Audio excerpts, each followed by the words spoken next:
मुझे कहाँ लेके आ गई, ये कला मेरी शौक के बहाने। पापा मेरे खुश, उन्हें पता है कि मैं जिद्दी, मगर आज जहाँ कम लोग हैं। नमस्ते दोस्तों और स्वागत है आपका मेरे एक और नए ब्लॉग में।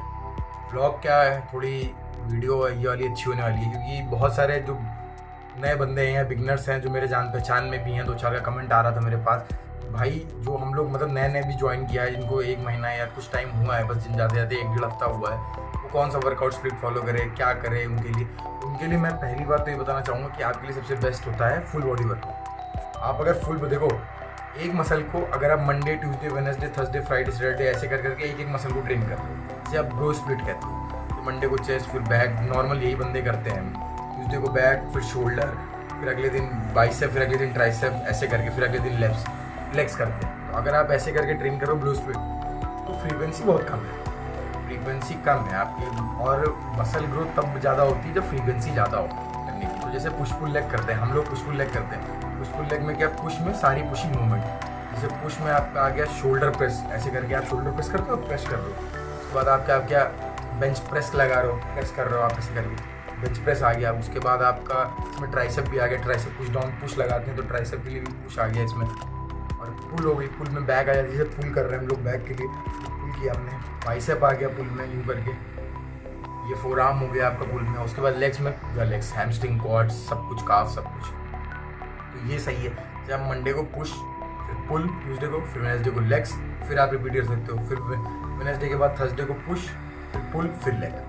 ये करते हैं थोड़े एडवांस लिफ्टर जैसे हम लोग हैं, ये लोग करते हैं, मतलब थोड़ा फ्रीक्वेंसी भी मिल जाता है, हैवी लोड भी करते हैं। आपके लिए सबसे बेस्ट है, जो नए बंदे हैं उनके लिए सबसे बेस्ट होता है फुल बॉडी वर्कआउट। अगर आप हफ्ते में 5 दिन या 6 दिन फुल बॉडी वर्कआउट लगा रहे हो, मतलब आप 6 मसल 4 दिन लगाना चाहिए आपको फिलहाल फुल बॉडी वर्कआउट। 4 दिन आप हर मसल ट्रेन करोगे, हर बॉडी की हर मसल ट्रेन करोगे। 2 दिन जो ऑफ रहेगा उसमें से एक दिन आप कार्डियो मार सकते हो, एक दिन एब्स भी लगा सकते हो, और एक पंप डे रख सकते हो। पंप डे में आप पूरा आर्म ले सकते हो। बहुत सारे क्योंकि नए बंदों को ये रहता है भाई आर्म का साइज बड़ा करना है, आर्म बहुत छोटे हैं, उसके लिए आप एक पंप डे रख सकते हो जिसको आर्म पूरा आप डेडिकेट कर दो, पूरे आर्म को, शोल्डर से लेके फोर आर्म सब कुछ डेडिकेट कर दो। तो आप ऐसे फुल बॉडी वर्कआउट कस्टमाइज़ कर सकते हो। आज एक मैं फुल बॉडी वर्कआउट प्रोजेक्ट डाल चुका हूँ, वो फुल बॉडी वर्कआउट आप देखो, और आज दूसरा फुल बॉडी मैं यहाँ पे लिंक कर दूंगा आई बटन में, वो वाला फुल बॉडी वर्कआउट आप देखो, और ये दूसरा फुल बॉडी वर्कआउट है, ये आप देख लो। ऐसे कर करके मैं 4 फुल बॉडी वर्कआउट आप लोगों को दे दूंगा। वो चारों फुल बॉडी वर्कआउट आप कर सकते हो, एक पंप डे भी दे दूंगा आपको, वो लगा सकते हो। और थोड़े और जो एडवांस लिफ्टर हैं उनके लिए मैं पुश पुल लेग एक हफ्ते बाद से पुश पुल लेग की सीरीज डाल दूंगा। तो उसमें आप पुश पुल लेग देख लो कि कैसे लगाते हैं, वो आप मतलब इसे लगा के स्टार्ट कर सकते हो अपनी जिम वर्कआउट जो भी करते हो आप। पुश पुल लेग भी बहुत अच्छा है, थोड़ा सा एडवांस तो नहीं कहेंगे, इंटरमीडिएट लेवल ही कह सकते हैं। एडवांस लिफ्टर तो 4-5 साल बाद आता है, उतना तो मैं भी एडवांस नहीं हूँ। एडवांस लिफ्टर तो बहुत ज़्यादा हो गया, थोड़ा सा जो इंटरमीडिएट लेवल का हो, उसको टाइम हो रहा हो जिम में 1 साल 6 महीने से ज़्यादा, वो लगा सकता है। क्योंकि फिर फुल बॉडी वर्कआउट बहुत लोग को ये रहता है कि आप फुल फेलियर नहीं टच कर सकते, पूरा फेलियर नहीं जा सकते फुल बॉडी वर्कआउट में। जैसे आपने आज स्क्वाट मारा है, आप परसों फिर आपको स्क्वाट लगाना है, तो फुल फेलियर अगर आप स्क्वाट लगा ली तो शोल्डर्स रह जाएगी, तो वेडनेसडे तक वो रिकवर नहीं हो पाएगी। तो इस चक्कर में फुल बॉडी वर्कआउट बहुत थोड़ा सा जो एडवांस हो जाते हैं बंदे इंटरमीडिएट लेवल में आके, वो नहीं लगाते। फुल बॉडी वर्कआउट थोड़ा सा बिगनर लोगों के लिए सही है, क्योंकि आपको फुल फेलियर रीच करने की जरूरत नहीं है, फिर भी आपको बहुत अच्छे रिजल्ट मिलेंगे अगर आप क्लोज टू फेलियर भी लगा रहे हो। RP8 RP7 पे भी लगा रहे हो। RP8 RP7 का मतलब है जैसे RP10 होता है, एक कैटेगरी लेके चलते हैं, आपसे बाद कितना टफ आया, मतलब RP10 मतलब अब इसके बाद एक भी रेप नहीं निकलेगी, बहुत टफ था लेवल। RP9 मतलब 1 रेप निकल सकती थी और मैंने छोड़ दिया। RP8 मतलब 2 रेप निकल सकती है, ऐसे करके RP से कहते हैं। और रेप इन रिजर्व RIR इसे कहते हैं, मतलब RIR2 मतलब 2 रेप और बची हुई है मेरे पास रिजर्व में रखी, जैसे गाड़ी में रिजर्व वैसे ही करें। तो RP और RIR का मतलब ये है, अगर मैं आने वाली वीडियो में कहीं भी बोलूँ, बहुत लोग ये भी पूछते थे कि RP और RIR का मतलब क्या था, तो ये मतलब होता है उसका। तो अभी यहाँ से सीधे जिम चल रहे हैं, टाइम हो रहा है, बस बड़े बड़े बहन के मैं जिम जा रहा हूँ, तो फुल बॉडी वर्कआउट वो आपको मिल जाएगा। चलते हैं सीधे जिम, वहीं मिलते हैं आपसे। तो यार यहाँ से देखो वार्म अप शुरू हो जाएगा।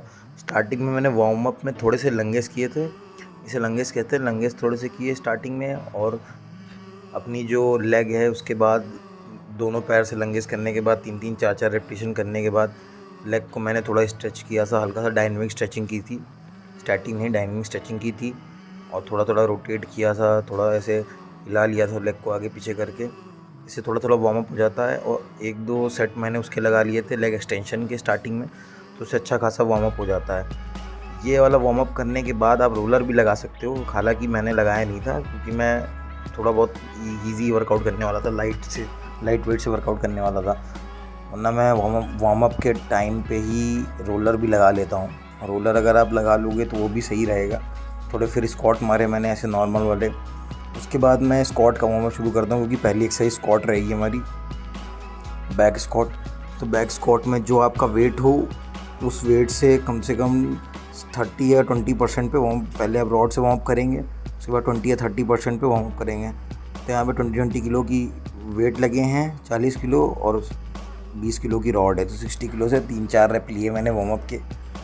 उसके बाद मैं यहाँ पे दूसरा सेट अपना शुरू करूँगा। 3 से 4 रेपिटेशन लेने के बाद ईजी हल्के से वार्म अप किया, आराम से फुल रेंज में किया संभाल के वेट।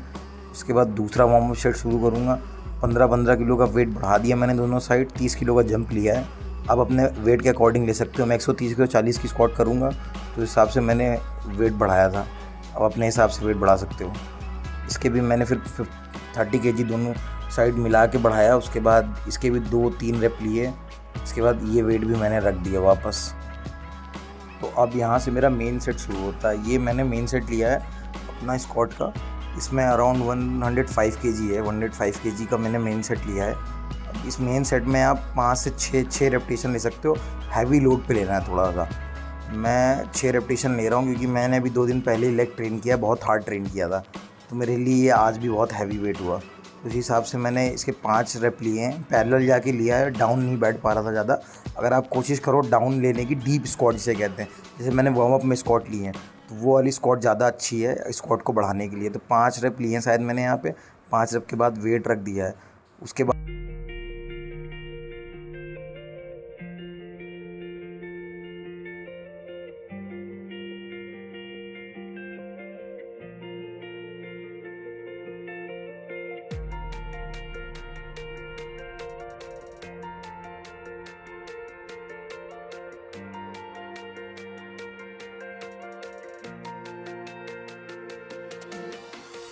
अब मैंने 2 मेन सेट लगाने के बाद जो तीसरा सेट था मेरा, 3 वार्म अप लेने हैं आपको। उसके बाद 2 मेन बहुत अच्छे वाले हैवी वेट से।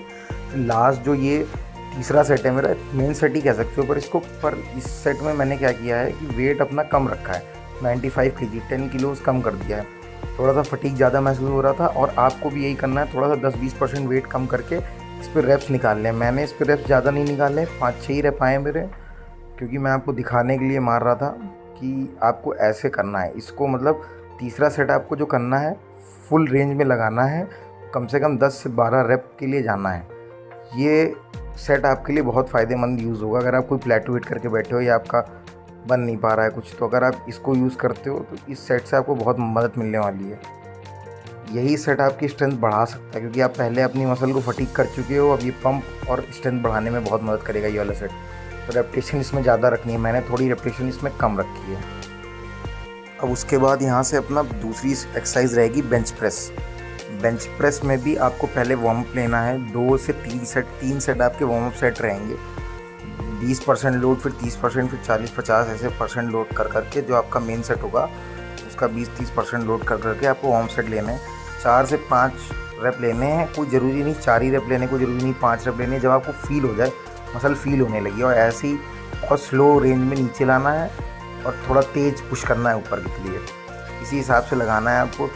जब आप 4-5 वार्म अप सेट लगा चुके होगे इस रेंज में, तब आप फुल कंफर्टेबल हो जाओगे हैवी लोड लेने के लिए, और मसल को भी फील आ जाएगा कि हाँ अब हैवी लोड आने वाला है, तो उसे भी पता चल जाएगा। तो इंजरी के चांस इससे बहुत कम हो जाता है। जैसे ये देखो बोनी भी कर रहा था वही चीज़। वार्म अप के बाद आपको मेन सेट लेना है अपना बेंच प्रेस का 8 से 10 रेपिटेशन के लिए हैवी लोड पे। 2 सेट मेन लेने हैं और 3 वार्म अप थे, 2 सेट ही मेन है। यहाँ पे हैवी लोड लेना है, काफ़ी हैवी जितना आप ले पाओ, उस पर 2 सेट लगाने, फेलियर तक रीच करना है आपको। इस पर जब आप फेलियर रीच कर लोगे तो आपकी पंप बहुत अच्छी आ जाएगी भाई। चेस्ट की बहुत अच्छी एक्सरसाइज है, इंक्लाइन पे भी लगा सकते हो आप इसको। उसके बाद आपको बैक की वार्म अप करनी है। बैक की वार्म अप करने के बाद एक सेट आपको खाली चिनअप्स या पुलअप्स का एक सेट सिर्फ लगाना है। जितने रेप्स आपसे निकल पाएँ, एक सेट सिर्फ चिनअप्स या पुलअप जितना आ पाए आपसे। यहाँ पे मैं चिनअप्स लगा रहा हूँ, पुलअप्स नहीं लगा रहा हूँ, क्योंकि पुलअप्स मैंने पहले स्टार्टिंग में 1-2 लगा लिए थे, अब फील नहीं आया तो मैं चिनअप्स लगाने लगा। चिनअप्स लगाने हैं आपको अच्छी फॉर्म से। मेरी फॉर्म भी बिगड़ रही, थोड़ा हाथ नहीं खुल रहा पूरा, तो आपको ये ध्यान रखना है पूरी फॉर्म फुल फॉर्म के साथ लगानी। फॉर्म के साथ लगाने के बाद आपको लैट पुल डाउन लगानी। लैट पुल डाउन भी 3 सेट लेने हैं आपको, हैवी लेने हैं, 8 से 12 रेपिटेशन के बीच में हैवी जाना है। इस पर भी अच्छा खासा लोड होना चाहिए और अच्छे से आपको देखिए मैं पुल जल्दी कर रहा हूँ, मतलब खींच तेज रहा हूँ और छोड़ बहुत धीरे धीरे रहा हूँ आराम से। यही आपको भी करना है, छोड़ना बहुत आराम से, वेट को कंट्रोल फॉर्म में कंट्रोल करना है वेट को। ये नहीं कि वेट आपको कंट्रोल करे, आपको वेट को कंट्रोल करना है और पुल तेज़ी में करना है, फिर छोड़ना बहुत ईजी धीरे धीरे से है। इसको लगाने हैं आपको 3 सेट। ये 3 सेट जब आप मार लोगे अच्छी फॉर्म से, अच्छे सब कुछ करने के बाद, उसके बाद आप रिवर्स पेग डेक फ्लाई लगा सकते हो। ये भी बैक के लिए, रियल डेल्ट के लिए होती है, फिलहाल बैक में भी बहुत लोग लगा लेते हैं, रियल डेल्ट के लिए होती है ये, शोल्डर का मसल रियल डेल्ट के लिए है। इसके भी आपको 2 सेट लेने हैं 15 से 20 रेपिटेशन के लिए। इसमें 15 रेपिटेशन आने चाहिए आपको, 15 से 20 रेपिटेशन के लिए 2 सेट लेने हैं और लोड मिनिमम रखना है, मिनिमल जितना आप लगा सको, 15-20 किलो जितना आपसे सही से लग जाए 15-20 रेप के लिए। अच्छी फॉर्म के साथ लाना तेज़ी से है, छोड़ना बहुत आराम से है, कंट्रोल वे में लगाना है एक्सरसाइज को। ये चीज़ बहुत ध्यान रखनी है कि जो एक्सरसाइज का कंट्रोल फॉर्म है वो एकदम सही रहना चाहिए, आपका फॉर्म कहीं पे भी गड़बड़ नहीं होना चाहिए। मस्त बारिश हो रही है। अबे विशु भीगते भीगते निकल चले गया। अगर कॉलेज डेली जाने वाला मिला हाँ तो फिर पुश पुल लगी फॉलो करने लगेंगे दोबारा। चलो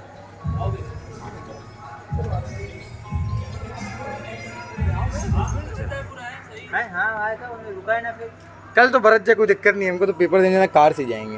वर्कआउट ख़त्म हो गया था, घर आ गए थे अभी हम लोग, पर एक चीज़ मैं भूल गया था बताना आप लोग को कि जो मैंने वो वीडियो बनाई है उसमें काफ रेजेस भी लगाते हैं लास्ट में, मतलब अभी जो आपने देखी होगी है, इसके बाद लास्ट में जब एक्सरसाइज ख़त्म हो जाएगी तो उसमें काफ रेजेस भी लगाते हैं हम लोग।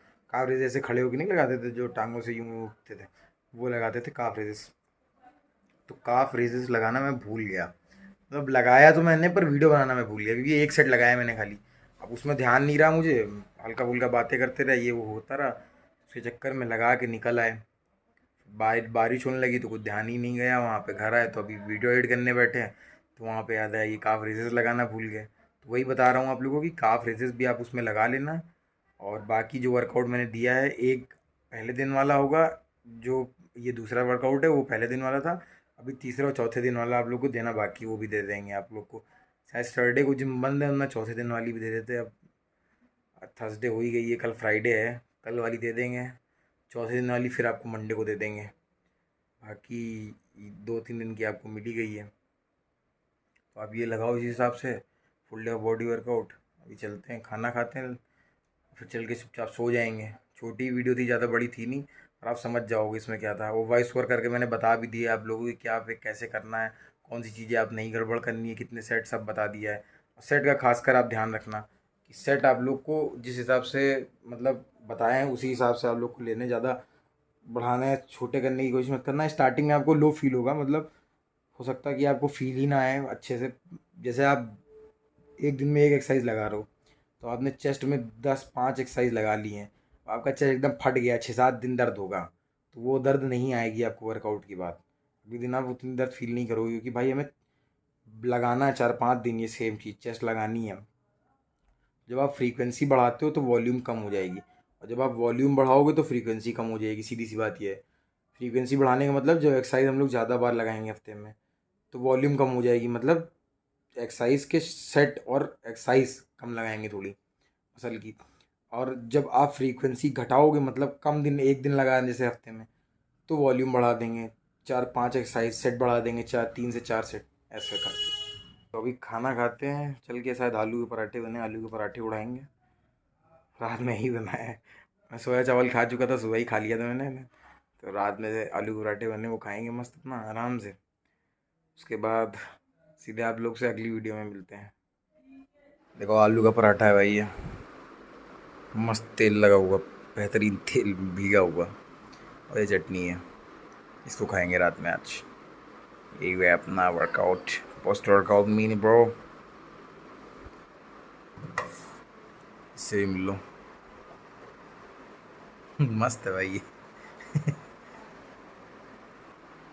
खा के मिलते हैं फिर आप लोगों से।